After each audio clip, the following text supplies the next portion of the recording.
نیک سیرت دلہن۔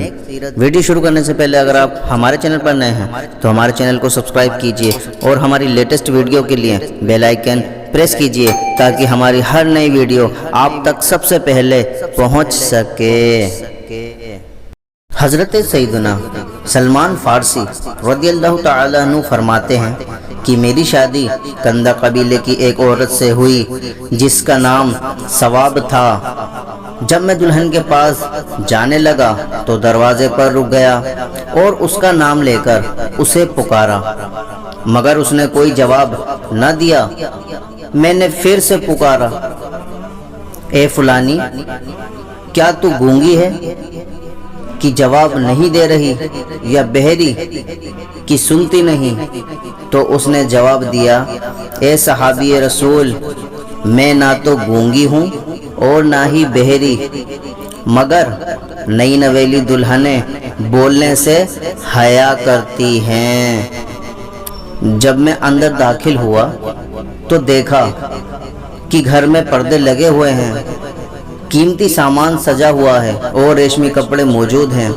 یہ دیکھ کر میں نے کہا، اے فلانی، کیا تیرے گھر کو بخار ہو گیا ہے کہ تو نے اسے اتنے کپڑے اوڑھا رکھے ہیں، یا پھر خانہ کعبہ کندہ قبیلے میں آ گیا ہے؟ تو اس نے جواب دیا، ایسی بات نہیں، بلکہ دلہنیں اپنے گھر کو سجایا کرتی ہیں۔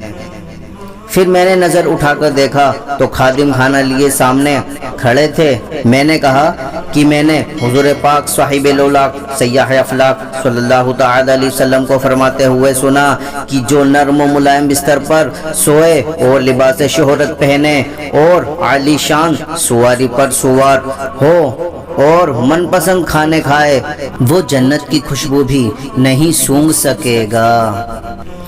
میری جوزہ کہنے لگی، اے صحابی رسول، میں آپ رضی اللہ تعالیٰ عنہ کو گواہ بناتی ہوں، اس گھر میں جو کچھ ہے سب راہ خدا عز و جل میں صدقہ ہے، اور میرے تمام غلام راہ خدا عز و جل میں آزاد ہیں۔ آپ رضی اللہ تعالیٰ عنہ مجھے تھوڑی سی گندم لا دیجئے، میں گھر کے کام کاج بھی خود ہی کر لیا کروں گی۔ میں نے اس سے کہا، اللہ عز و جل تجھ پر رحم فرمائے اور تیری مدد کرے، اللہ عز و جل کی ان پر رحمت ہو اور ان کے صدقے ہماری مغفرت ہو، آمین بجاہ النبی الامین صلی اللہ تعالی علیہ وسلم۔ اگر آپ کو ہماری ویڈیو اچھی لگے تو لائک اور شیئر کرنا نہ بھولیں۔